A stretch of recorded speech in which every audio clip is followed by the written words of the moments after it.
Hello and welcome to the Filter Free Podcast. I am your host, TJ Stevens. Problematic. Out of my left earbud.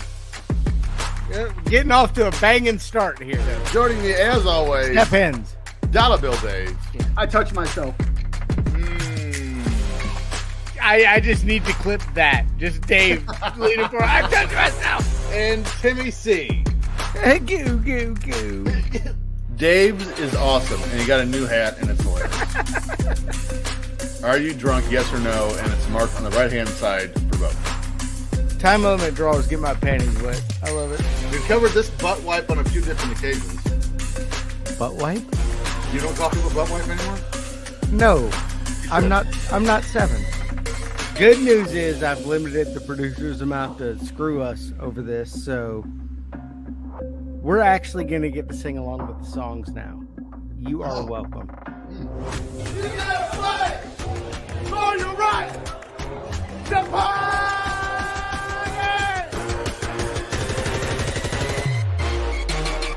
Hello and welcome to the Filter Free Podcast.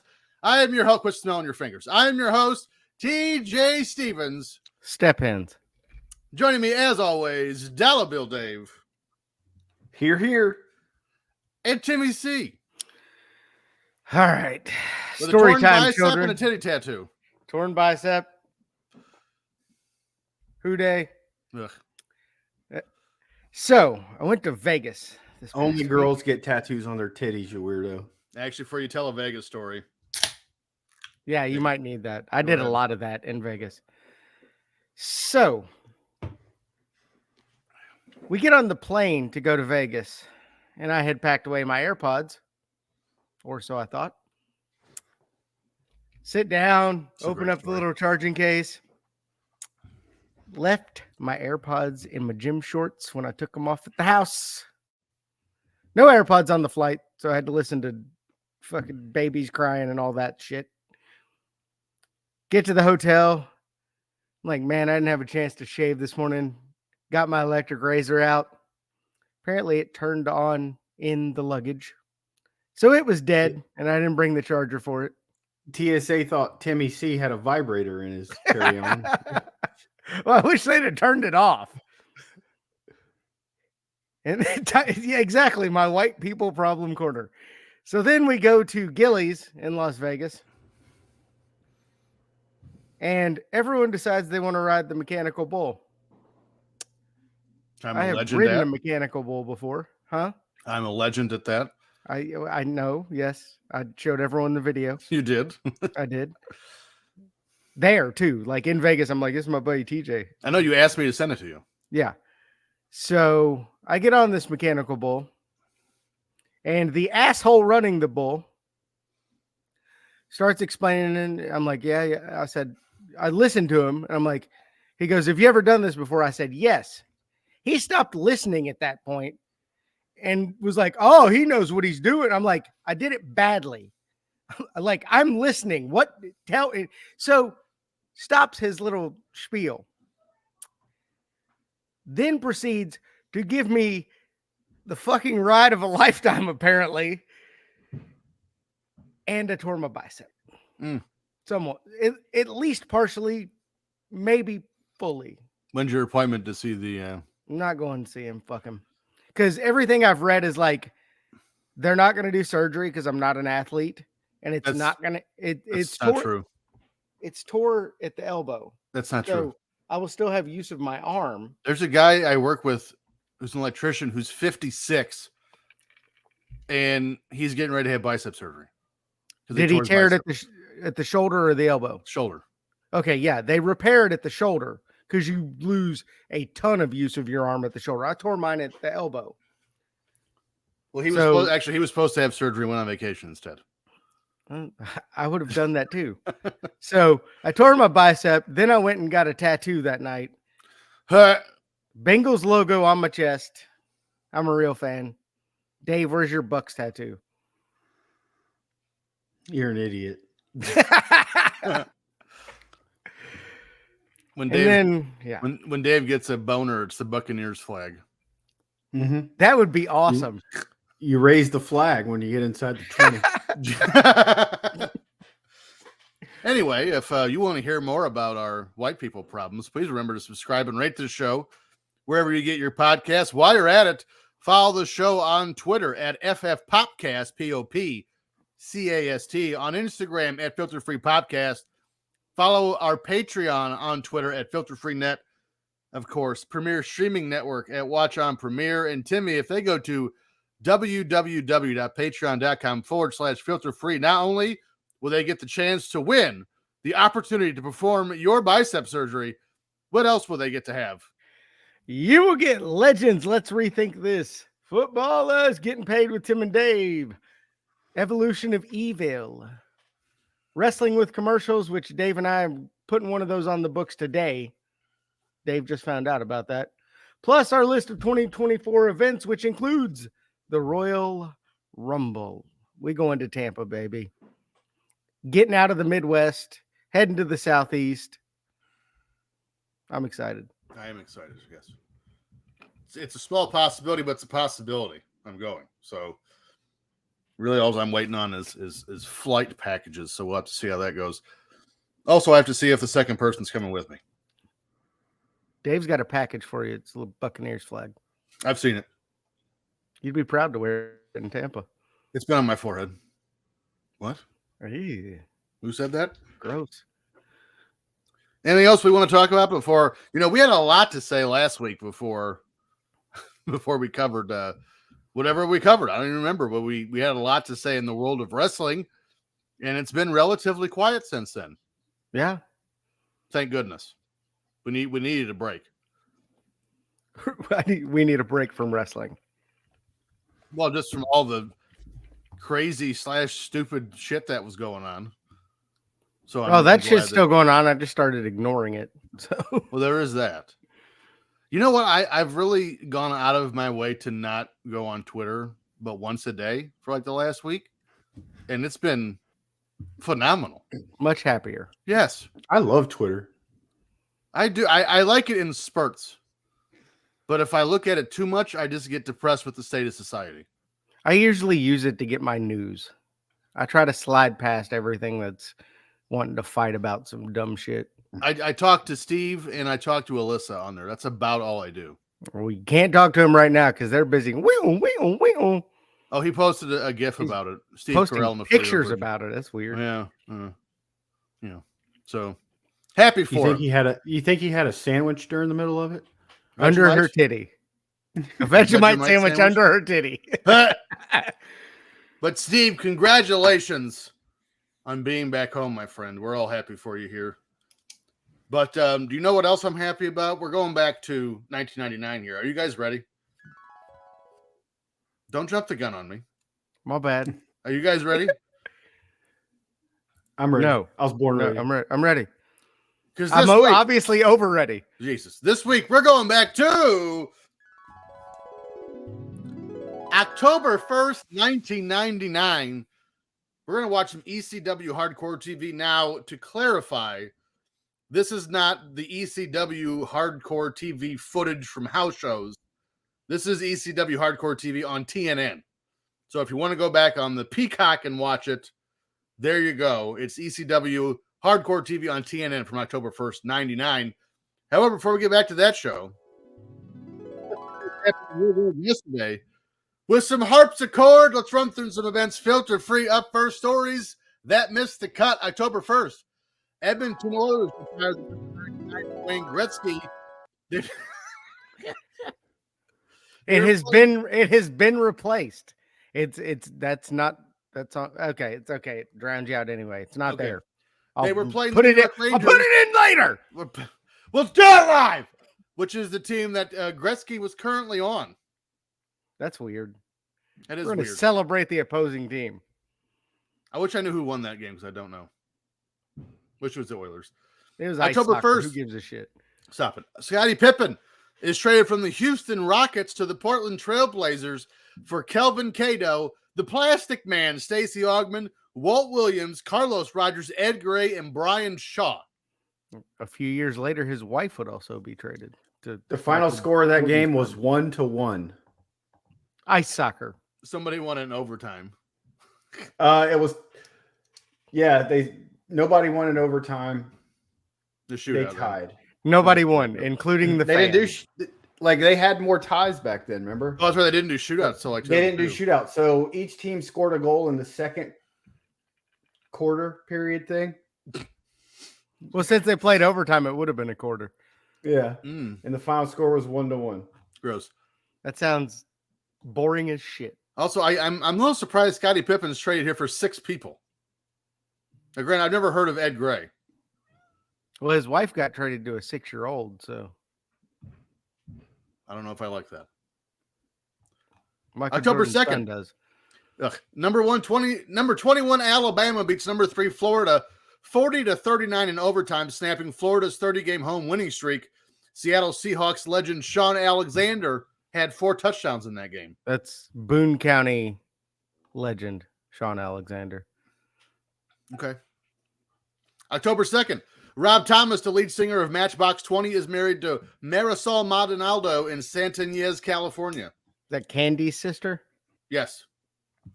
Yes, She's it is. in one of his videos. Is she? Candy Maldonado is? I can't think of the name of the song, but Is it by Matchbox 20? no, it's Rob Thomas and Santana. I don't. Oh yes, I know which one. Actually, I know which one you're talking about. Yeah, she's the hot girl in the video. October 2nd, back to the ice as Boston Bruins legend Ray Bourque moves to the top of the highest scoring NFL defenseman list in NHL history, currently leading Paul Coffey, who's still playing here in 1999. The best part of it's- waking up. It's pronounced Bourque. Bourque. October 3rd, Akio Morita, co-founder of Sony, dies at the age of 78. Is that Mr. Miyagi's brother? No, it's not. I can't believe you just said that. October 3rd, Mark McGuire of the St. Louis Cardinals hits his 65th home run of the season. In the same game, Sammy Sosa hits his 63rd for the Chicago Cubs. This would be the second straight year McGuire beat Sosa for the home run title, and both players crossed the 60 home run mark. Don't make me sound racist because Mr. Miyagi's real name was Pat Morita. Okay. Stop it. I was just implying that I didn't appreciate the You Karate Kid were joke. implying that I No, didn't like no, Asian I'm not people. implying anything because then we'd have to cut it. Okay? Shut up.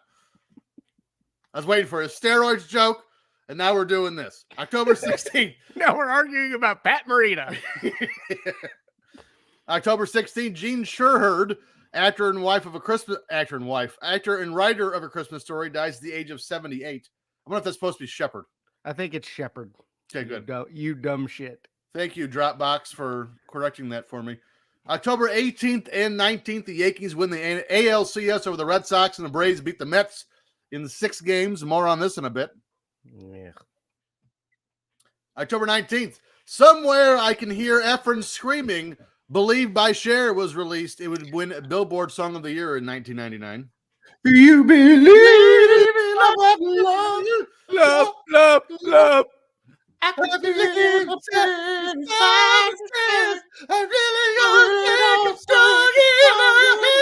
All right.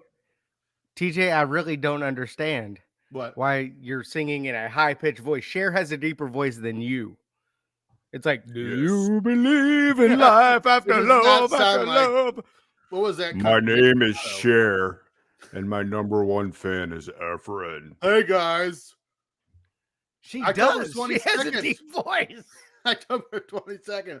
Grant Fuhr, Hall of Fame NHL goalie, wins career game number 400. So much ice soccer. Oh, it's that I'm time going of to the take year. a break from this podcast till ice soccer season's over. It doesn't end. Like their off season is like a month and a half. They have like a Ugh. something like NASCAR. Ugh. October 25th, American golfing legend Payne Stewart dies in a plane crash at age 42. He had great Remember that? pants. And Great socks. pants. Yes. Sox game was next level. October 29th, the deadliest tropical storm ever hits the Indian Ocean in Odisha, India, causing 9,885 deaths. The wind speeds were hitting 300 miles an hour. They needed Yeah. what's the weather guy that goes to all that stuff? The guy from the Weather Channel. Snow lightning? No, there's a guy from the Weather Channel that goes to every Yeah, major storm. I follow him, and I don't know his name. I don't know if I want to go. I'd like to see him standing out there's- there tied to a damn tree. Just the wind just. That's the same cow. October 31st, Twister joke. Egypt Air Flight 990 going from New York to Cairo crashes off the coast of Nantucket, killing all 217 on board.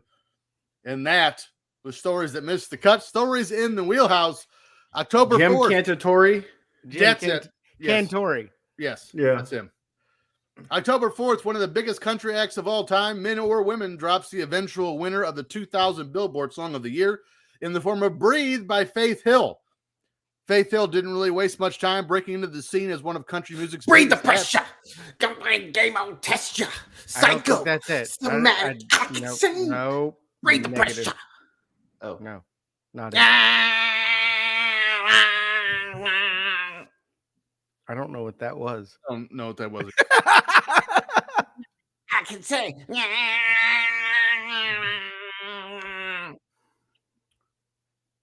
Anyway, Faith Hill's first two albums, Take Me As I Am in 1993 and It Matters to Me in 1995, were both huge commercial successes. Then in 1998 and here in 99, she would also release Faith and Breathe. She's just laying bangers down every time she turns around. The She's Breathe album banging every time she lays down. with Tim McGraw, wouldn't you? I would. ew. Oh, what We'll get to happened him just in a now? minute. The Breathe album also had another huge hit, or as I wrote here, a mother huge hit, maybe her best known song to date. This Kiss was also on that album. The product of Ridgeland, Mississippi, started her musical career early. After being adopted at birth by Edna and Ted Perry, she began singing at a 4-H luncheon at the age of 7. In 1976, just before the age of 9, so if you do the math, you can guess what year she was born. She's 56. Thank you. She attended a concert of the King Elvis Presley, so she saw Fat Easy Elvis. for you to say. She saw Fat Elvis, not the good one. And the rest, as they say, is history. She was hooked. After high school, she often spent time singing Amazing Grace to prisoners at the Hines County Jail. That's weird. Didn't see that coming. At 19, she quit college and moved to Nashville and auditioned to be a backup singer for Reba McEntire, but didn't get the part. Not the greatest move there. Here's your one chance, Fancy. Don't let me down. Breathe went 8 times platinum in the United States, selling more than 8 million copies. It also won Best Country Album at the 2001 Grammy Awards and Favorite Country Album at the American Music Awards.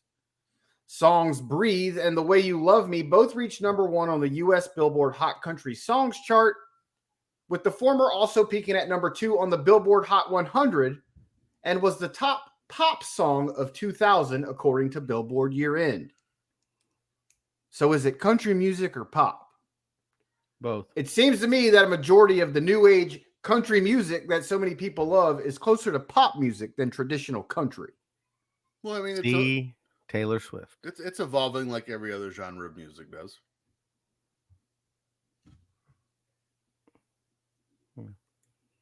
Although I think some of the artists are trying to kind of bring it back to country. Yeah, there's, I mean, Yeah, there's like, a few. like yeah. Chris Stapleton sounds very throwback.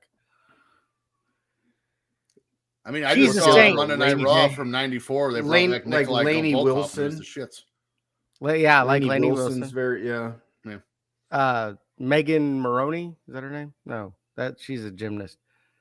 The one She that is? sings Tennessee Orange. That's also very similar to Lainey Wilson. I like her. But TJ, Faith Hill's a saint. So let's talk about her husband.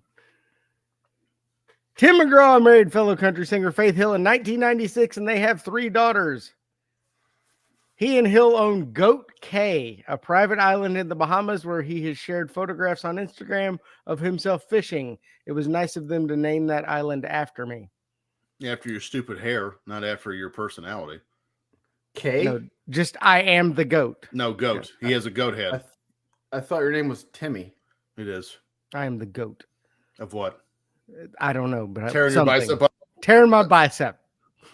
The Obviously, best. it's not jerking it with your left hand because now you're Correct.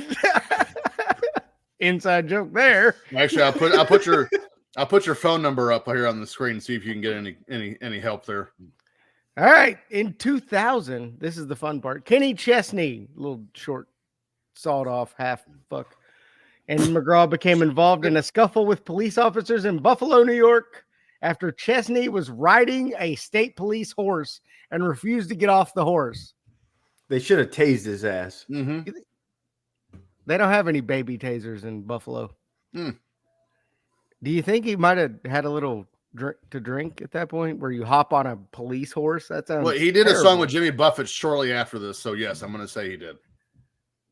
McGraw came to Sit Chesney right here and have another beer in Mexico. in Buffalo. It was Oh, originally Buffalo. in Buffalo. Yeah. And sit right here on this tall deer in Buffalo.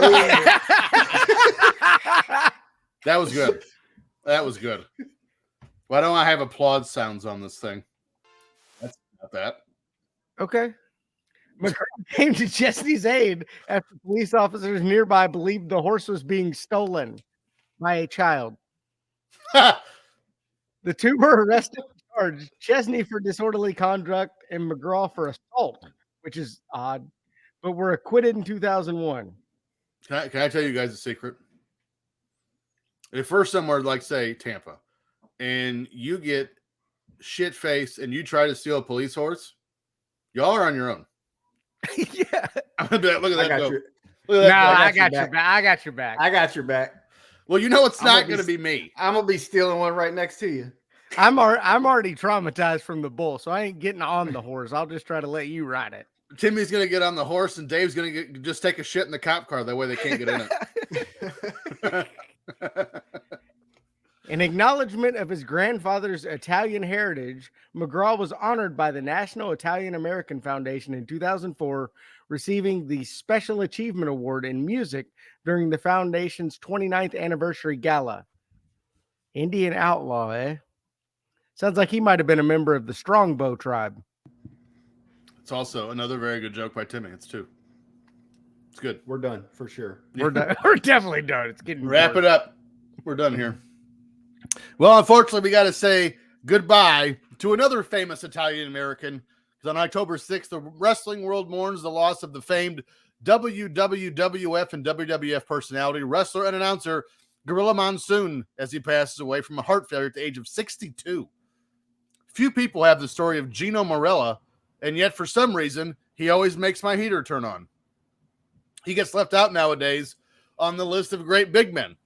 After excelling at football, track, and wrestling at Ithaca College, and even finished second in the 1959 NCAA championships in wrestling, Morella grabbed the attention of Pedro Martinez, a promoter who promoted New York, specifically Buffalo. Do you think he rode horses? And he was not the pitcher for the Red Sox. This was a different one.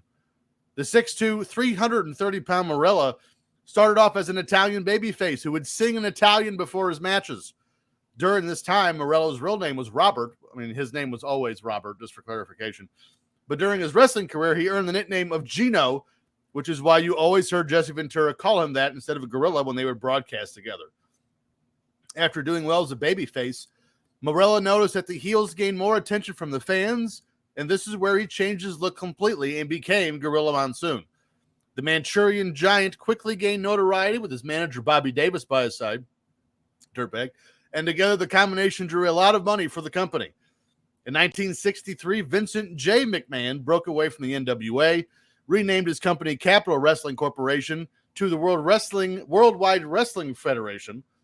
McMahon used Bruno Sammartino and Monsoon as the staples of the company, and even allowed Monsoon to become a sixth partner in the company. Due to his massive frame at over 400 pounds and still having the ability to be incredibly agile, the audience was genuinely afraid of Gorilla. Add to this, Gorilla and Bruno having several one-hour Broadways, and Gorilla Monsoon was a made man. All right. Gorilla Monsoon was the true voice of my childhood. And that's no knock on the greatness of Jim Ross. As an 80s baby, I grew up on Gorilla and Ventura and then Gorilla and Heenan. To me, primetime wrestling will always be a go-to nostalgia just to hear the back and forth between Bobby and Gorilla. That show was fantastic. The Monsoon Jesse Ventura duo of heel and babyface were the original broadcast duo, setting the standard which all would follow and would attempt to emulate, especially Ventura's charismatic pro-heel character, which was the first of its kind, as previous wrestling commentators had always been in favor of the fan favorites. Gorilla and Ventura commentated on all the WWF pay-per-views together with the exception of the first 2 SummerSlams and the 1990 Royal Rumble until Ventura left the company in mid-1990, where he was replaced by Bobby Heenan, and it just got better. They were the greatest duo of all time, Gorilla and Bobby. Yep. I never met the great Gorilla Monsoon, but it seems like he was one of my best friends, like I said, because he was the voice of my childhood. A few nights after his passing, Bobby Heenan insisted on doing a tribute to Gorilla, even though Monsoon never worked for WCW. Heenan said on air, Gorilla will be sadly missed. Now, he was one big tough man. He was a decent, honest man, and we're all going to miss him very much. And you know the pearly gates in heaven? It's now going to be called the Gorilla position. Goodbye, my friend. Best commentator ever. I love JR, but Gorilla entertained me a different way. Yes. Will you stop it? Love that line. External occipital protuberance. It's the back of your head. Oh, and he was also the dad of what would have been one of the greatest refs of all time, Joey, had he not been taken too soon. And then we get this. In the Wrestling Observer newsletter's annual awards poll, readers voted Monsoon's worst television announcer a record 6 times between 1985 and 1995. You can all take a poop with your pants on. Idiots. Writer Dave Meltzer referred to the conversations with, quote, irate wrestlers in the 80s who hated Monsoon for killing their psychology. Fuck you too, Meltzer. And whatever wrestler it was that you supposedly spoke to. The Italian Stallion. I've never heard anybody say a bad word about Gorilla Monsoon. No. No one. Rolling Stone's Joseph Hudak reported that Heenan and Monsoon, quote, are regarded as the greatest color commentary team in pro wrestling history and had a Martin and Lewis-like chemistry behind the mic. Apparently, I need to start going to Rolling Stone for my best wrestling coverage. There you go. They know what they're talking about. Also, again, I don't mean to throw stones here, but we need to have this argument. So he's voted worst announcer 6 times between 85 and 95. And this is a world in which David Crockett was an announcer. What? Yeah. What? Okay. Clearly, Joey Styles was there for part of that. Come on. yeah, 94, 95, yeah. And again, that's nothing. David Crockett fit the role he was supposed to be, and same with Joey. There's no offense to either one of them, but to think either one of them is better than Gorilla Monsoon. No, there's no bias with the Observer readers. Get the fuck out of here. October 12th. How does Gorilla win? You had Vince McMahon as It's a also commentator. not good. What a maneuver. Yeah. And I mean, every near fall, he said 1, 2, 3. He got him. No, he didn't. You got to be kidding me. Gorilla Monsoon was phenomenal. We've watched territory shows that have far worse announcers than the people that we've mentioned already. Or lack of announcers. Vince just sits there for 3 minutes. Or AWA heads is like, fuck it, we don't need announcers. Well, they weren't voted because no one was watching them at that time. Okay. One legend to another. October 12th. The sports world loses another great player, this time in the form of famed NBA player Wilt Chamberlain. This is my kind of legend. There you go. Chamberlain's story is legendary. We've actually covered Chamberlain before, way back in season 2, but if you guys have ever tried to go back and listen to our old shows, they're gone. So that story is no longer available. So once in a while, we're going to try a different thing. We're going to reintroduce some of the stories from the past for our new listeners. Not only was Wilt one of the most important players in the early years of the fledgling NBA, there's also a solid probability he has fathered 15% of the children born in the 1950s and 60s. Incorrect. We'll get back to that. Wilt was born on August 21st, 1936 in Philadelphia, Pennsylvania, into a family of 9 kids. His mother, Olivia Ruth Johnson, was a domestic worker and homemaker, while William Chamberlain was a welder, custodian, and handyman. Wilt 9 kids. You bet he was. Yes. Wilt nearly died of pneumonia at an early age and missed an entire year of school because of it. At the age of 10, Wilt was already 6 feet tall, but said he didn't have an interest in basketball because it is a game for sissies.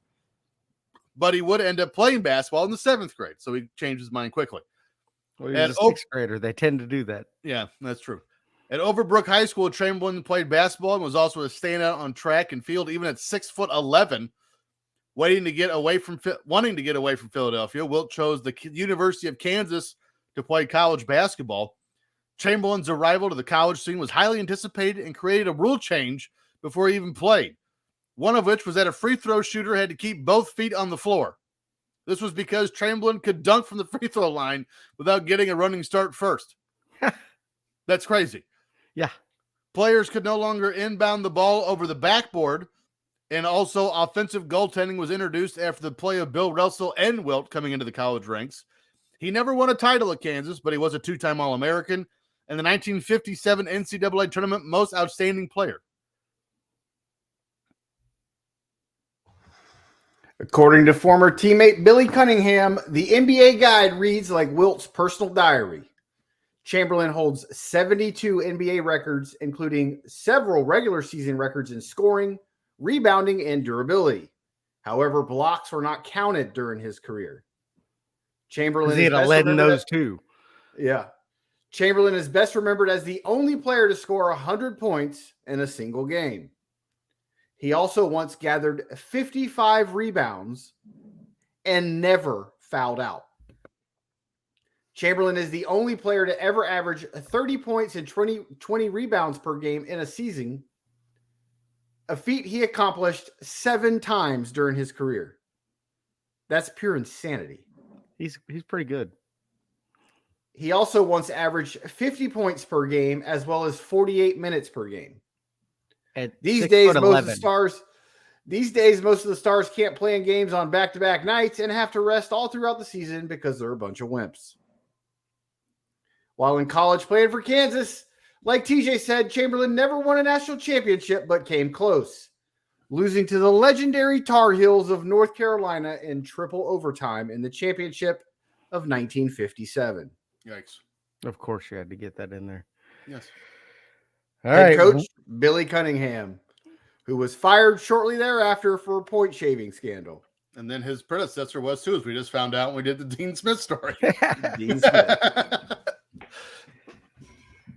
All right. Wilt's on-court style. Yeah, right. Let's talk about the stilt.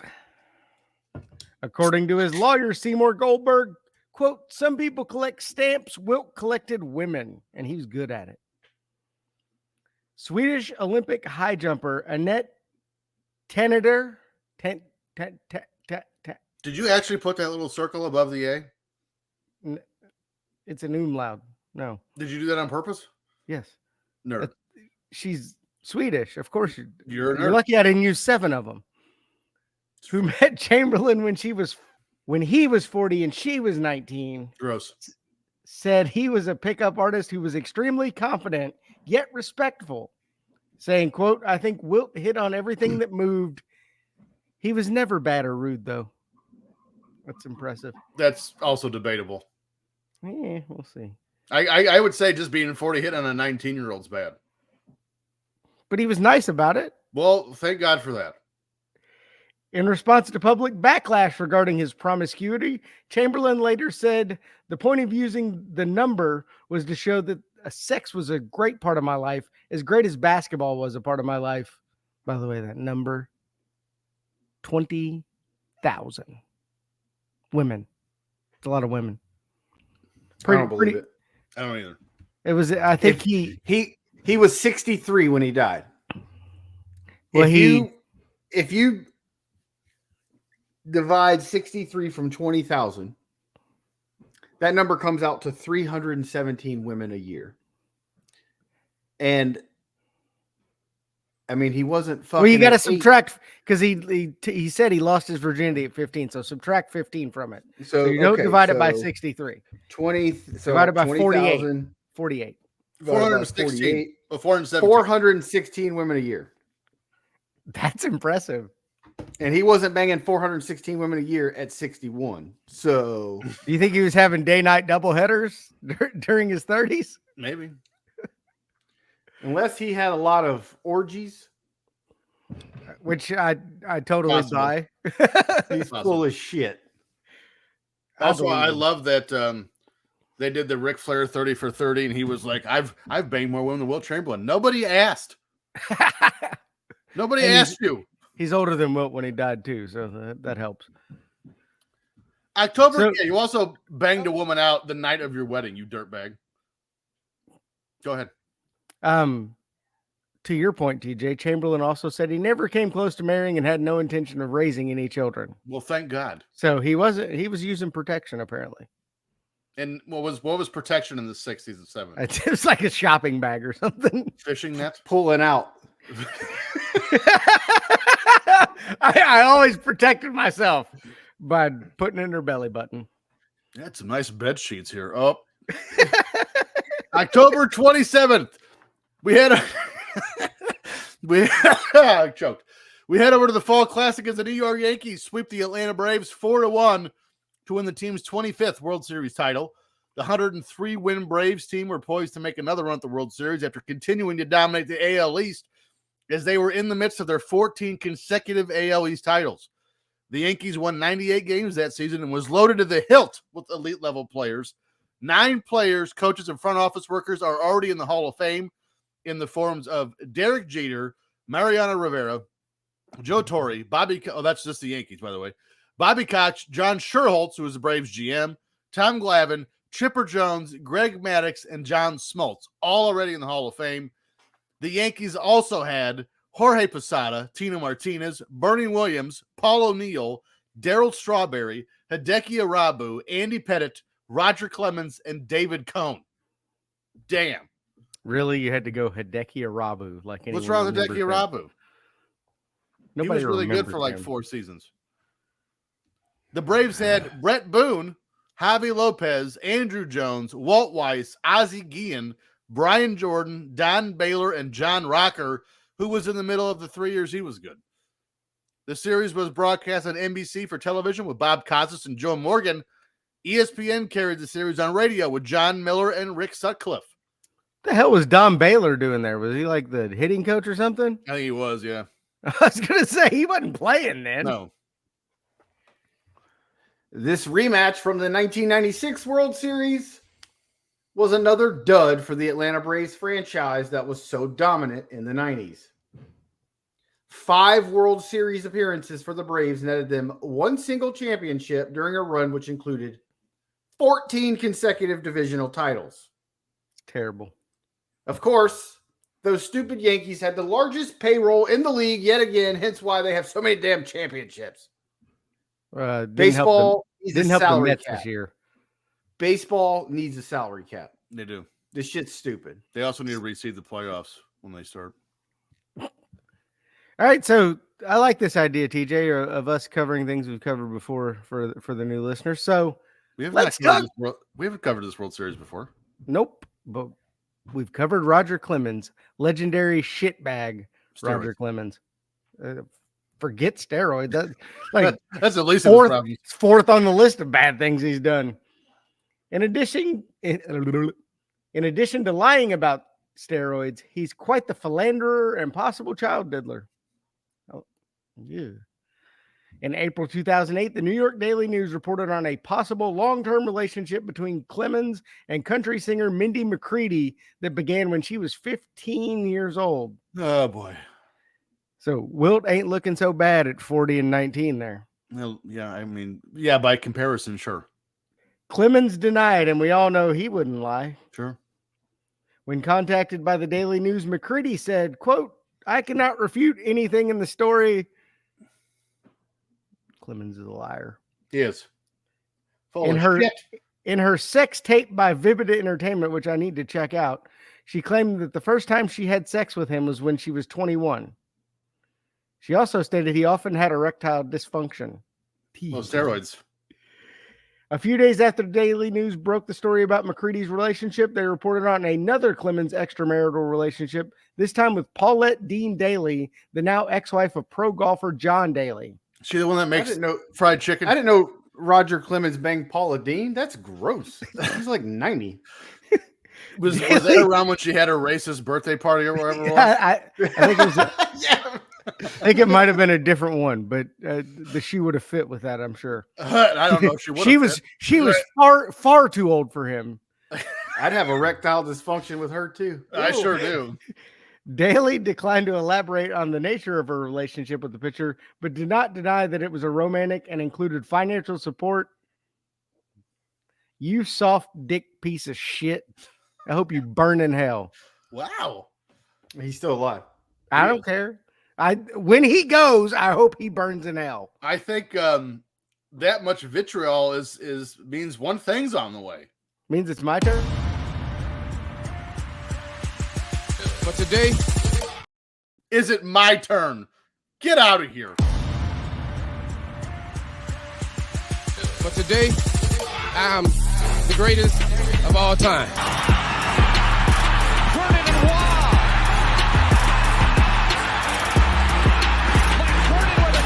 Here it is. 8. Pressure with 3. Wentz is going to run the ball. Makes a guy miss. Come down to over the second rafter. Off the floor. Nothing but net. Through the window. Off the wall. Nothing but net. You like that? You like that? I like that. You gotta like that, right?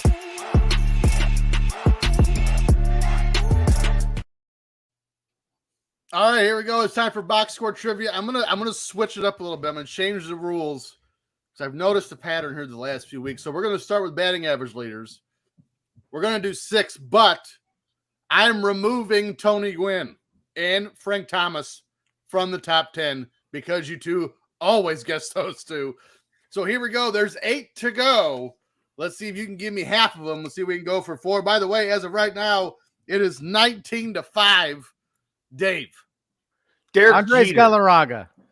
Andres Galarraga and Derek Jeter both no. Chipper Jones. No. Derek Jeter.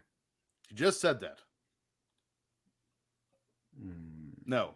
Manny Ramirez. There is a Yankee on this list. Manny Ramirez 9/328. There's one. Tino Martinez. Tino Martinez, no. Bernie Williams. What's the guy? Bernie Williams. Bernie Williams 8th. I said it first. I know you did. I gave you the point. 328. There's 2. Bip Roberts. Bip Roberts. Get out of here. He was on one of those ESPN commercials once with Tony. A-Rod. No. Griffey. No. There is a Mariner on this list. It's neither one of them two. Edgar Martinez. Edgar Martinez 6/330. There's 3. One more to go. Cal Ripken. No.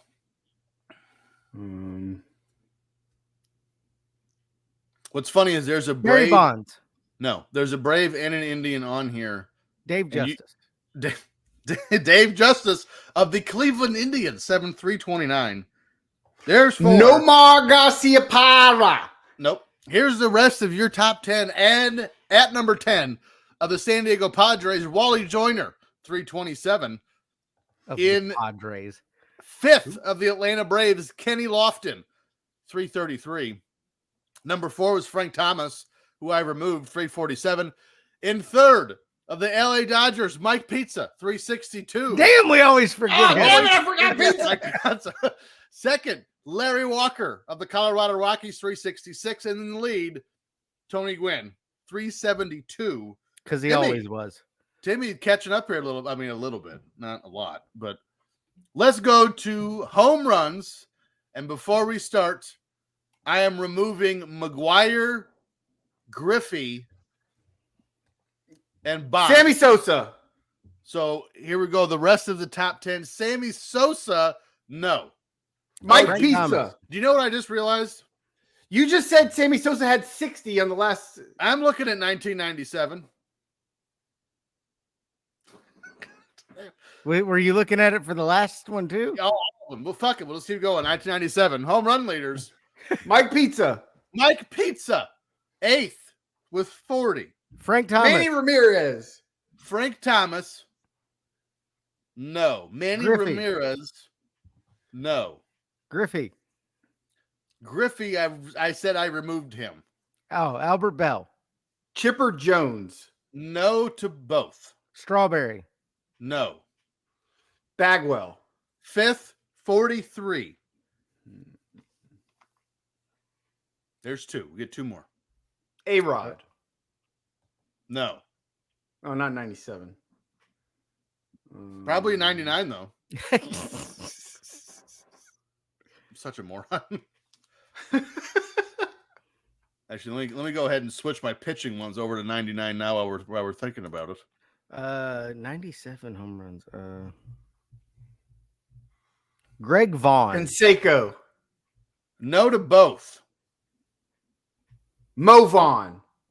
Great guess. No. Wally Joyner. No. All right, here Wally we go. Dallenbach. Dave Justice. No, we got a Mariner, a Dodger, 2 Dave Rockies, Buhner. 3 Rockies. Barry Cleveland. Bonds. Larry Walker. I removed Bonds. Larry Walker was 3rd with Oh. 49. Andres Galarraga. Andres Galarraga, 7th with 41. Look at Timmy. Vladimir Guerrero. No. Dave Need. I don't know who that is. He was a pitcher. Okay. Pudge Rodriguez. No. Did we remove Mike Pizza from this one, or did Dave get him? I got him. Gary Sheffield. Wow. a good No. one. Great guess. Albert Bell. No. Seattle, Colorado, Cleveland, Texas, Manny.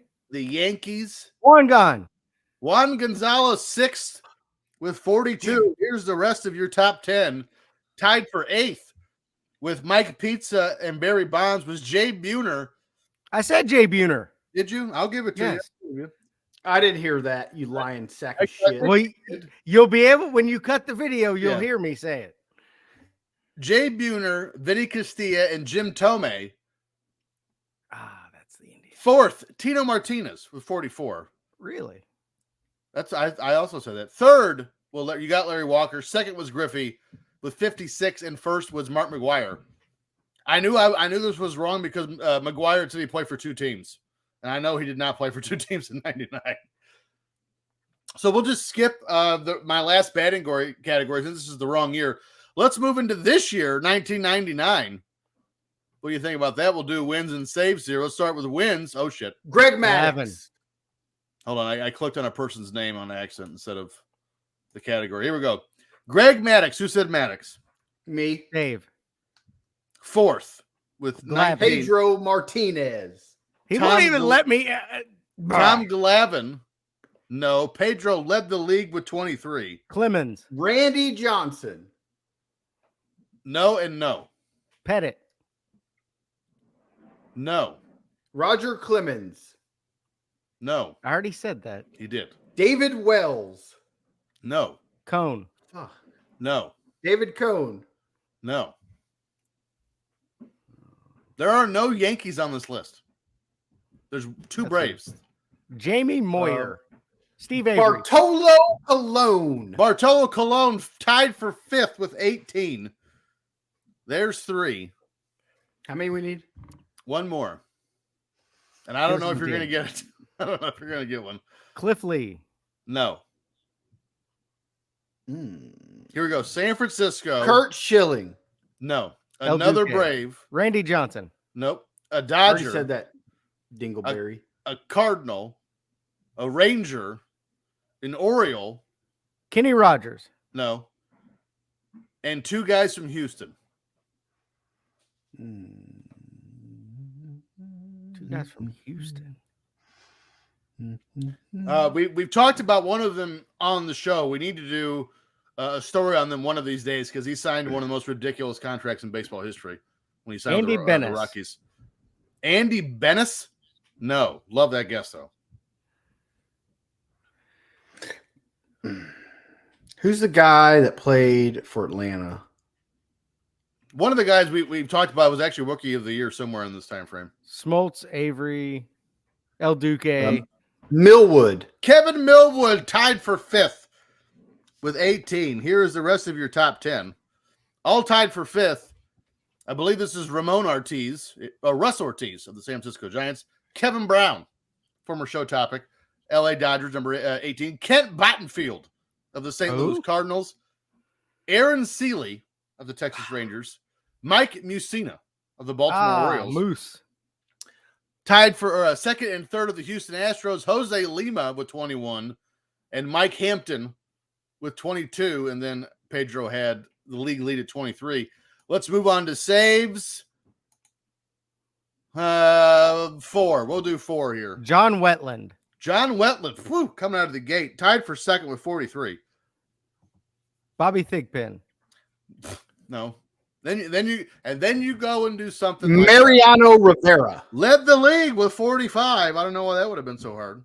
Oh, who was the guy? Who's the guy that the Reds had? Is there red on the list? Nope. Sure isn't. Randy Myers. Nope. Got Milwaukee, San Francisco, Atlanta. Francisco Cordero. John Rocker. John Rocker was 8th with 38. There's 2. Francisco Cordero. No. Houston, Cleveland, San Diego, Montreal, and Tampa. Tampa Bay Devil Rays. Perhaps you've heard of them. Never.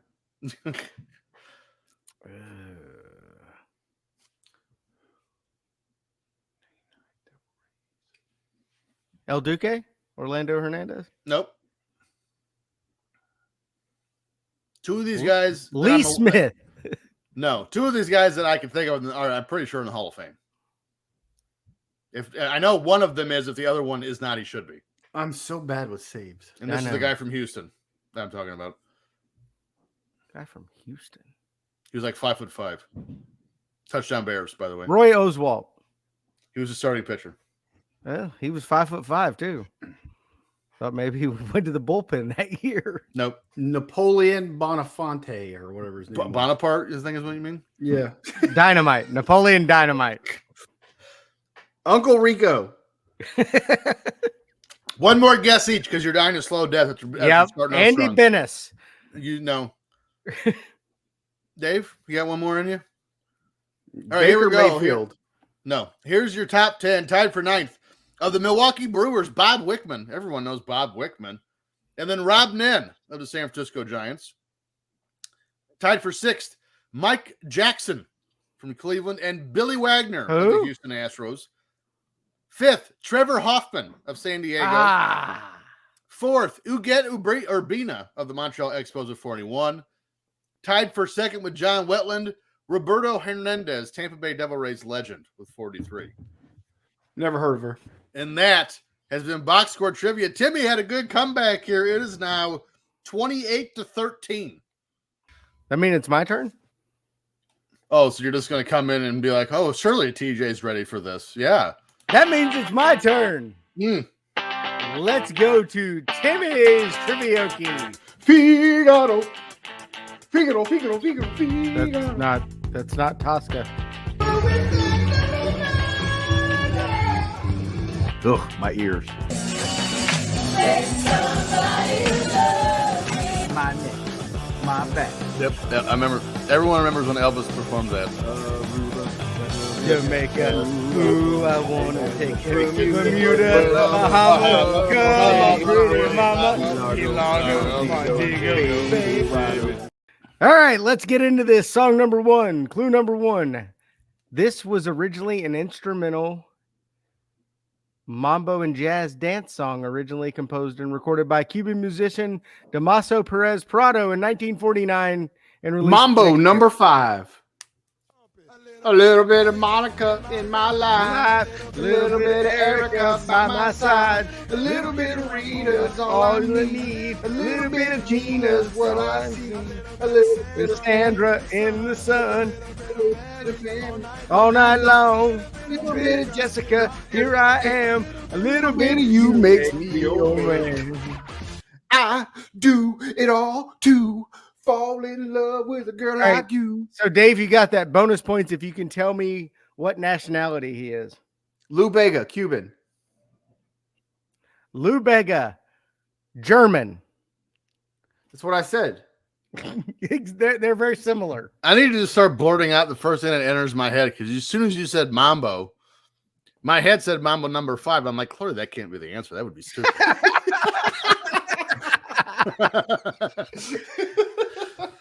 Clearly it wouldn't be. Song number 2, clue number 1. This was released on June 15th, 1999 as the lead single from the 1999 studio album Supernatural. Okay. Clue number 2. This song was an international success, reaching number 1 on the U.S. Maria. Hot 100 for 12 consecutive weeks. It was the final number 1 hit of the 90s and the first number 1 hit of the 2000s, the only song to appear on 2 decade-end Billboard charts. Wow. Interesting. This is a song performed by American rock band Santana and Rob Thomas of Matchbox 20. Yeah, we already sings talked lead about vocals. it. Maria? No, not Maria. Shit, I said it earlier. You did not say the name because I was listening very intently. What's the name of it?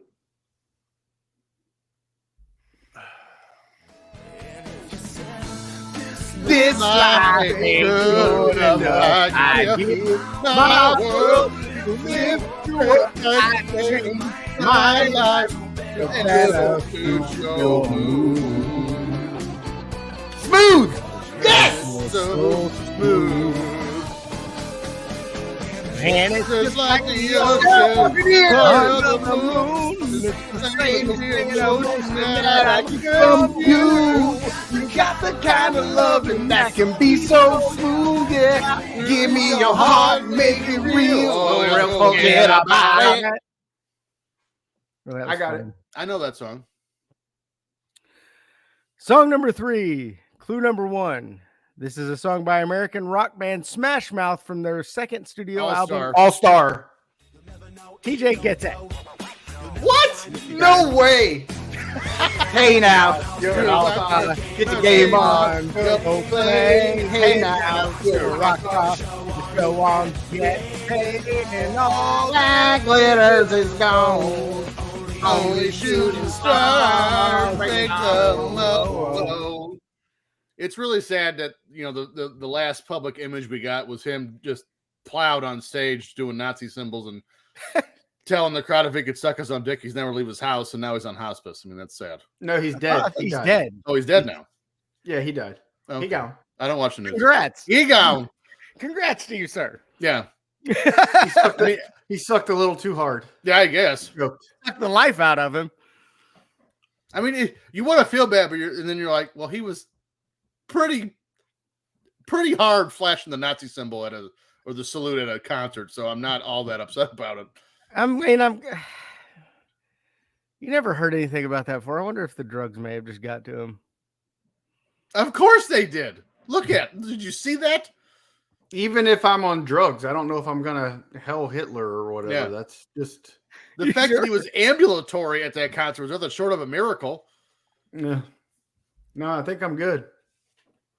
So you're saying I mean, this is one of those separate the art from the artist kind of deals?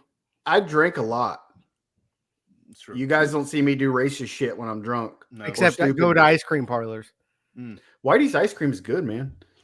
Of course it is. Because it's Whitey. Went there with Blaine the other night. Love it. Gross. But yeah, I'm just a more loud, even more charismatic, awesome guy. It's true. Apparently, But I will fight. I will literally slap shit on Mike Tyson if I'm too drunk. I mean, it might not end well for me, but Well, I tried to fight the guy operating the bull the night after You got your bicep torn. he was mad. you Yeah, got like- beat up. Cowboys don't like it when you flip their hats off. They really hate that shit. My turn. I would love to see you get your ass beaten by Bart Gunn. And that's kind of what he looked like too. What'd you say, Dave? It's my turn.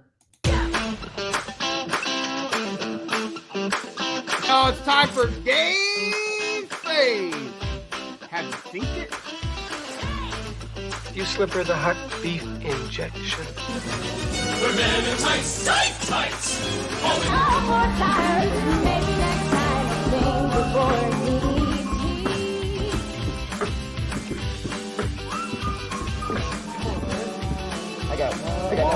God damn it, I got nothing, guys.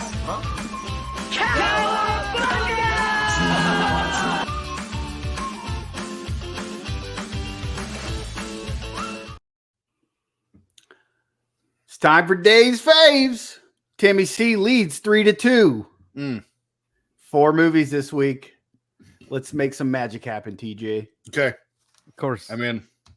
Our first movie this week grossed more than $107.7 million at the box office on a budget of $48 million.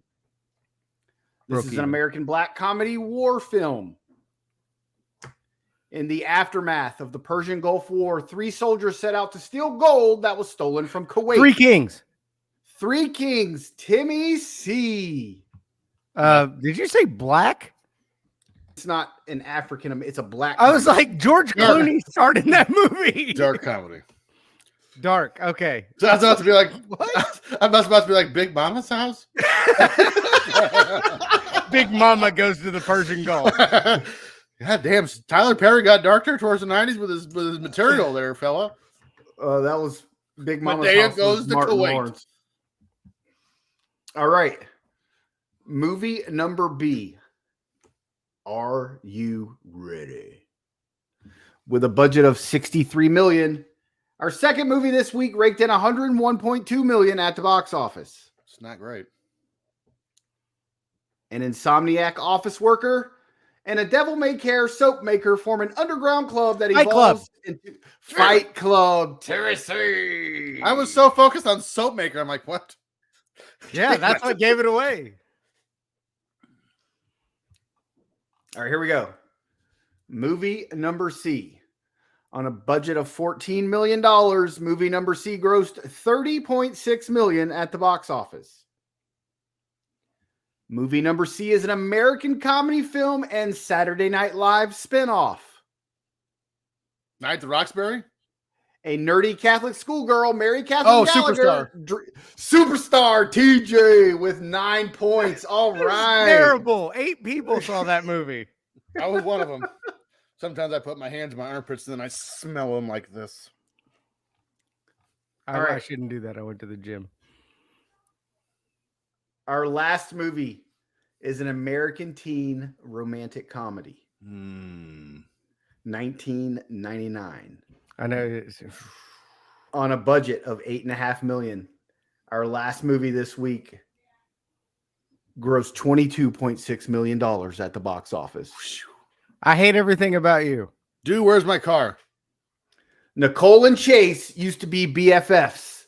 She drives me crazy. Happened. She drives. Timmy C gets 2 points for that. She drives me crazy. I don't think that's the Drive Me Crazy that they used for the theme of the. So it was the Britney Spears one. I know. Yeah. She drives me crazy. By the way, I love that movie. That movie was great. Yes. I'm so excited. I'm meant to be crazy. Timmy with a commanding 6-4 or 3. Should be 3. 1, 2, 3 plus 4, 7-3 lead for Timmy C. Wow. It's all right. He's losing 28-13 in box score trivia. So but I was losing 25-4. No, 19-4. And I wasn't even allowed to do any of the saves. Pedro or Mariano didn't even count. You just didn't know any of them. You weren't allowed to. You're not allowed to do no, them. last week don't know them. Oh, that's right. I did saves and didn't let Dave yes. answer. That's right. Yeah. And so he still I'm got literally I'm winning 38-4 in real life. Well, let's see if this show's winning in real life, because we're ready for the October 1st, 1990 edition of ECW Wrestling from Plymouth, Michigan. Oh, I thought there was a rock. Yeah, is that where the Rock is? There's also a Plymouth, Indiana, about an hour away from me. Your announcers. See, I put announcer. There's a Plymouth car too. I only see one LeBaron. I put announcer and then parentheses. I put S in the notes. You put there ass actually in the notes? There actually was two announcers. There was Joey Styles and Joe Gartner. How about that? I love Joe Gartner. I do too. He was great, and he was great in the show too. We start the show with Raven and Tommy Dreamer having a backstage incident. We didn't actually see it. We just heard about it. They didn't have the budget for that. Yeah, we don't have the budget. We're like, drives me crazy. We don't have the budget for that. Then it's on to Joey Styles and Joe Gertner as we go over Taz losing the ECW title to Mike Awesome, with Tanaka also being in that match. This, of course, was because Taz was headed to the WWF. Then we get the show open with the stars of ECW doing the crazy hardcore things that they do to each other. Yeah, Taz lost the belt to Mike Awesome as he was going to WWF. And he would return in April to win the belt from Mike Awesome because Mike Awesome was leaving for WCW. Taz would then drop the belt 9 days later to Tommy Dreamer, but Dreamer never wanted to be champion, so he immediately dropped the belt to Just Incredible the same night. That's so stupid. That's weird. Mike Awesome has apparently beaten everybody this past week because he won like 42 titles. That's like he's won this title and this title. And I just thought he looked like an older version of Crush or maybe Mortis. It was way better, though. Mike Awesome was really good. Way the better. Fat Thriller gimmick killed him. But then Crush? Mike Awesome was pretty. Crush was good in the ring. But the Tommy Dreamer thing, so I've watched the rise and fall of ECW, and he always said the last thing he ever wanted to be was ECW champion. And if I'm Paul Heyman and I'm starting to lose guys to the WWF, I'm going to tell Dreamer, you're going to have to get over that shit because you're going to be my champion. Yeah, you're the only one. Because you're loyal. Yeah. Yes. Match 1, Rhino with Steve Corino takes on ECW champion Mike Awesome and Jeff Jones. Oh, shit. Are we going to get a good match on an ECW show? Yes. Before the match, we get a highlight package of domination from the 23-year-old Phenom Rhino. Is ECW building characters and about to give us a good match? What the hell is going on here? After over 130 episodes of this legendary podcast, we're getting an ECW show that makes sense. Awesome starts out dominating and moves the table to the side of the ring. Rhino makes a comeback, but Awesome keeps teasing the table on the outside. And I thought surely he's not going to powerbomb Rhino through the table. And then he did. And Rhino hit the back of his head on the floor real hard. But this wasn't enough as Awesome hits an awesome splash for the win. I liked this match until the powerbomb outside in the finish. I didn't like that part, but the rest of it was good. Yeah, I mean, Awesome did that a lot in his matches. He did. And I liked the match. I was a big fan of Mike Awesome. The powerbomb spot was stupid. When you think about it now, obviously, head injuries, they didn't know then what they know now in terms of the head injuries and things like that. But if I'm a wrestler and I'm making $38 and a bag of popcorn, bitch, you ain't throwing me through shit. And by the way, your $38, you'll get it 4 months later because we backed up. But as much as I loved ECW back in the day, I think it kind of worked out for Paul Heyman that he went bankrupt and had to shut down because it wasn't long before there was going to be one hell of a lawsuit because something stupid was going to happen. They already had a lawsuit. Remember when New Jack stabbed that kid or whatever? The mass transit incident, yeah. But it's kind of how I feel with AEW today. Some of the stuff they do is stupid, and somebody's going to get seriously hurt. Yep. And they need to reel it in. Reel it in. It's when you have the inmates running the asylum, something bad's going to happen. Who was the guy from NXT that broke his leg just like flipping over the top rope? Was that Karrion Kross? Like 3 or 4 years ago? Somebody went to flip over the top rope and it broke their leg doing that. And that's I fell off a bull and ripped my arm off. You thinking about that, maybe? I would like to see that. I wish that was on video. There is video of it. We need it. We need it immediately. We need to zoom in right on my arm when it just rips apart. Haven't seen We're I haven't said gonna this- put it on the Twitter. I haven't said this in a while. Quello, make a clip. You guys focus on this powerbomb spot, which is bad, but did y'all not see the dive beforehand at the very beginning of the match? Yeah. I thought dude broke his neck 30 seconds into the match. He dove through the ropes and like his head hit concrete and railing. And it was terrible. Freaky Grab- ass fingers. Grab a strong hand. And Joey Styles says he doesn't care. That's because he's concussed. He just didn't have time for any of this. And then the powerbomb spot. Sweet Christ. He dropped him on his head outside the ring. Mm-hmm. And then I was thinking Rhino really sold that finisher, and I realized he was just knocked out. It wasn't selling shit. He was paralyzed. Yeah, was it which Pitbull had their neck broken? Was it Durante? Anthony Durante that had his neck broken in ECW. They turned into an angle. It was Villano number 6. And then Shane Douglas threw him down by the halo and almost caused the building to be burned down. Yeah. Yeah, it is a miracle. Nothing worse. I mean, they had some bad ones, but it could have been a lot worse. Match 2, Sally Graziano takes on Spike Dudley. Well, it's not what I wrote. I put Gracia, like Alex Gracia. he's very thankful. Sal Garcia. Before the match, we get some highlights of Spike Dudley beating Curtis Hughes, Mabel. Yes, you heard me right, Mabel. It was Bubba Ray. formerly known as Mabel. That's right. It was the artist formerly known as Mabel because 90s. And even one-man gang. When we come back to the match, Spike hits the Tornado STO, but Little Guido interrupts the count. Now, for some reason, it's Spike and Guido, which, I mean, should be a better match at the least. I don't know why they just switched it in the middle of it. Spike hits a tope suicida, but then Guido puts Spike in the corner of the guardrail, and Big Sal crushes him. Spike then kicks out of the unprettier, and here comes Big Sal for the splash, but missed. A kick to Guido's nuts and a Tornado STO on Guido. Sal tries to break up the pin, but elbows Guido instead. Another Tornado STO on Sal, onto Guido, and Spike gets the win. Yeah, because we believe a 5'3", 112-pounder soaking wet could beat Little Guido and 912-pound Sal Garcia in a handicap match. Was this a handicap match? I don't remember hearing that. Yes, it turned into a handicap match. They're just like, the hell. Because Guido they're in just there. like, he's out there, let him in. No, it's fine. Teddy Long must have been the GM. Dumbass versus Goliath. It didn't take long till Little Guido came down. Then it becomes a handicap match.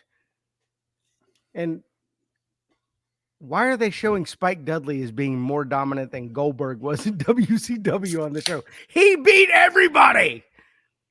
And then Goldberg beat Rick Fuller 6 times. And then Chavo.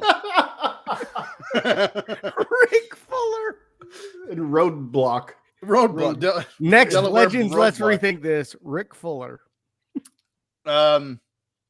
It's actually a very good Full of observation, shit, buddy. man. I hadn't thought of that. The tag team champions, Tommy Dreamer and Raven, have had a backstage fight. But even with 2 herniated discs, Dreamer's going to take on Tajiri. It's rather remarkable how much more organized and better this show is now that they're on TNN. I actually can follow what's happening as we go through the show. Also, giant deal 2 announcers makes. Unfortunately, it's too little too late. They'd be out of business in a year and a half. Oh, great. They're showing Sonny and Candido. More on this later. Every time I see Chris Candido, I feel bad just knowing how shitty Sonny was to him. And he was just so in love with her that he turned a blind eye to everything. Yes. To be There's fair, no girl in the world, man. I don't know. 90s Sonny's maybe the one that could just daily kick me in the nuts. Nah. Nope. Again, more on this here in a bit. I didn't write it in the notes, but I just remembered it when you said that. We come back from break. We get a superstar package on Rob Van Dam. If ECW was ever going to make it to the next level, it would have been on the back of RVD. Of course, he ended up with WWE and has had a Hall of Fame career ever since. Well, he was there to the end with ECW, but Right. I mean, Rob Van Dam and ECW was something else. At times, his matches would drag a little, especially with Jerry Lynn. Those things went forever. But dude could work. RVD in WWE was a lot better than RVD in ECW just because, WWE didn't let him go out and have 48-minute spot fests. Yeah. But dude could work. I mean, just imagine how big of a star he could have been if he didn't screw up his shot when he became champ. I mean, he still became a pretty big star. I know, but he could have been huge. I mean, he won that belt. That thing with Cena was crazy. Mm-hmm. And then a month later, he loses it because he gets popped. See Jeff Hardy with Sabu. Yeah, idiot. See Jeff Hardy. Except he cost Rob Van himself a lot of Dam, money. like, pretty much stays with weed. I'm not Like- sure I understand. You don't understand. Weed is marijuana. It's literally his gimmick. And by the way, I guess we should probably frame this differently.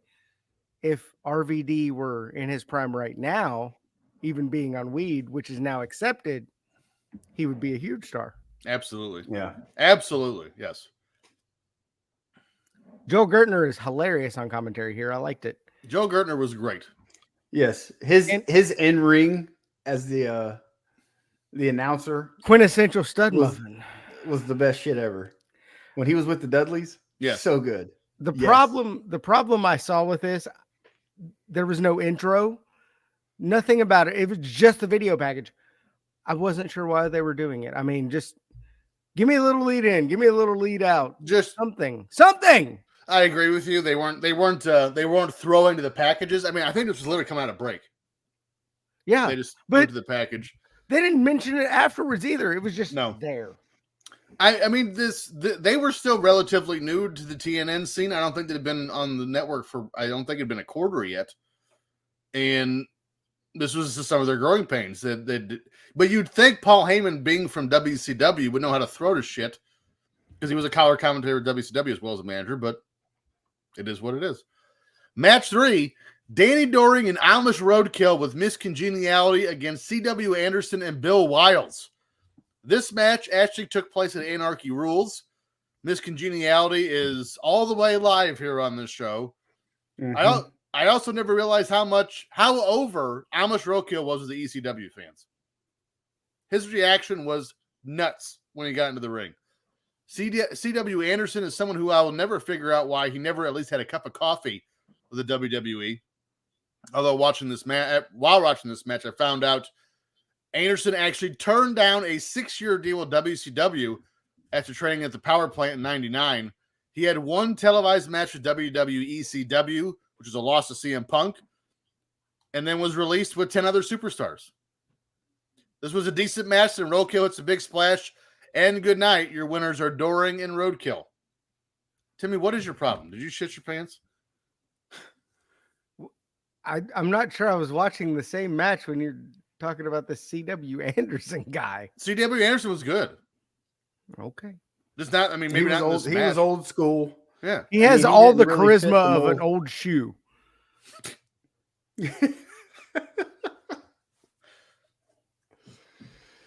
This match aired as a dark match before the Anarchy Rules pay-per-view. And I thought it was a good match, but just so much extra shit going on. That was the main thing with ECW. Yeah. There's people everywhere. Everybody's cheating. Nothing makes sense. But yeah, I'm with you. Roadkill was 23 here. And he had one match in WWE. You think he was a big guy. You think they would have figured something out. There's a reason. I'm going to let you read your final sentence. There's a reason why. Apparently he had his chances, but he spent most of his time in OVW and just never made it. Cornette was not a fan. Cornette didn't like him. And it was when Cornette ran OVW. Yeah, and it wasn't because like he was an ECW guy or that. Cornette said he would do things. He thought he was a bigger star than he really was, and it rubbed Cornette the wrong way. Which is funny because he played an Amish character. They're very humble. I thought that Lita getting implants actually hurt her look. She looked fabulous here before the implants. Them shorts. Are you kidding me? I don't know that that's where she got the implants, but Her shorts? yeah. No, she looked great here. I mean, who needs implants on their lips? One time I met a stripper that had ass implants. It was weird. Yeah, Really? Lita was when Lita first came about, fire. Yeah. I mean, she was always fire, but Yes. good God Almighty, young Lita What- was something else, man. Yeah, I mean, like, obviously When she she first still, came into she the still W- looked when she- great, but Yeah, when she first don't- came she into the didn't need it. WWF with S.A. Rios, I'm like, good Lord, who's this girl? Yes. Yeah. Absolutely. Yeah. It's way better than a And I Bengals think tattoo these- on your titty. That's a fact. enhancement. I have great enhancement. I think the C in CW Anderson means cheap imitation of Arn. It's a shocker who won this match. Can't believe it. You do know that his luck is on purpose, right? I do, but it's terrible. Like, you talked about him like he could have been Intercontinental Champion or something. Well, again, do you know why he was named C.W. Anderson? Because he looked like Arn. He got permission from Arn to use the name. Yeah. And looked He like was him. way balder than Arn. He wasn't at bad. the time. Yeah. Even today, probably. By the way, the Bears just got an interception. Tremaine Edwards. Nobody cares. Oh, Falcons here comes- to take field goal. Let's talk about something some people care about. Here comes Francine with I the care. apparently- Oh God! I care. Now that Francine, my God. Oof. every male listening to this show just went from 6 to midnight with the apparently borderline paralyzed Tommy Dreamer. We come back from break. Dreamer is beating on Tajiri, Steve Corino, and Jack Victory. Sure, I will say as the match goes Chief on, Herder's flag bearer, Jack Victory. right? Yes, good. Wow, good callback to episode 1 of this show. I will say as the match goes on, either Dreamer is a Jake Roberts level seller or he's really hurt, which is incredibly stupid if he's really hurt. Dreamer falls into maybe Dreamer falls into the I wonder tree of how woe. much money Dreamer was making in ECW. Not. Although he was paying to work there. he was one of maybe a handful of guys from ECW who said that Heyman never owed him $1. Yeah. Because he So- didn't pay him anything. Take that for what you will. Dreamer falls into the tree of woe, and Tajiri goes for a drop kick to the head, but Dreamer sits up. Dreamer then puts Tajiri in the tree of woe, and like immediately after that, and drop kicks. Drop kicks a chair into Tahiti's face. Tahiti, Tajiri's- the whole Tajiri's country face. of Tahiti. I love auto spell. Ow. Dreamer then goes for a suplex off the apron onto the table, which is a brand new one out there since Mike Awesome destroyed the other one. But Tajiri kicks Dreamer in the dome, and Tommy spills onto the table. Back in the ring, Dreamer makes a comeback and kicks Tajiri in the Kicks him in tarantula. the tarantula. I don't know He's that- carrying a spider with him. He definitely put him in the tarantula. That did happen. Oh, she The touched whole my match tarantula. has just It was been Dreamer great. doing everything Tajiri does, and I hate it. Dreamer then throws Tajiri into the first row. Then we go into the penalty boxes. And as we go to the second box, I don't know if you guys saw this, but Tajiri just shoved a fan off the edge of the box, and the fan went ass over tea kettle. Did you guys notice that? Yeah. I He didn't just do shoved that. a fan. Looks like stiff armed him off the edge of the penalty box. Then Dreamer mocks the mist and spits beer in Tajiri's face. Tajiri hits the spin kick, but Dreamer then hits the Spicoli driver. He goes for the pin, but Carino pulls out the ref. For some reason, Francine hits a pedigree on Carino. Then And it was Raven comes terrible. out. I'd have paid I'm for not. that though. That was Yeah. my favorite part of the match, but it was just weird. Touchdown Bears. Raven comes out and DDT's Dreamer, and Tajiri gets the win. This was a much better show than what we've watched from the past in ECW. Yeah. I don't remember Dreamer ever being with Francine. But man, I'm glad she was on my TV screen. Absolutely. Whew, boy, Francine. Good Lord. I still prefer Beulah. Every time I see Dreamer, though, all I can think about is he was like the top star in ECW. Mm-hmm. He was there forever. Huge. He went to WWE after they got bought out and was a complete joke. You guys remember? You guys remember when the Undertaker made him drink his tobacco spit? Yes, vividly. There's not a fucking human alive that could make me drink their spit. I don't give a shit. And when they finally made him ECW champion, they put a license plate on the belt.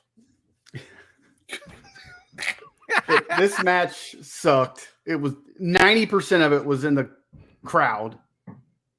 If I want to watch a wrestling match, I kind of want to see him in the ring at some point. Well, so that's an interesting point. So there's probably diehard ECW fans are like, well, he was hurt. That's why they had to go to the outside. Then don't book the match. Yeah. Do something else. But I had completely forgotten about Raven leaving WCW and going back to ECW. Yep. And now I'm interested in how Raven and Dreamer won the tag titles and had a new feud. So I'm going to go back and try and catch up on this. Enjoy that. I will. Francine's on it and Miss Congeniality. I'm in. I'm going to touch my tarantula. I'm going to kick you in your tarantula. They said Dreamer was wearing street clothes. What did he normally wear? Because they were gray instead of black. Clothes? It was gray instead of black. That's the only difference. Oh, it changed the color on it. Okay. Does hitting someone with a paper cup actually hurt? Because it was plastic. It wasn't paper, but yes. No, it was paper. It was plastic. It's paper. Well, when we go to either the way, you're hitting him with a cup. I'm gonna smash you with a cup of water. We'll see what happens. And can you imagine WWE these days having a wrestler that had been busted open crawling through the crowd like they were? Yeah, I'm just bleeding all over you. It's fine. Raven's not a good partner, though. I would never have him as my partner. So before we move on here, because this was the part, or it was just before this match. It was one of the two, just before or just after. Paul Heyman's on here plugging that on next week's ECW, Sonny is going to do the tell-all interview of the backstage romantic. Shawn Michaels. That's kind of what they're implying. Lipstick. But all the backstage romantic circles and all that shit is going to be on next week's show with Sonny.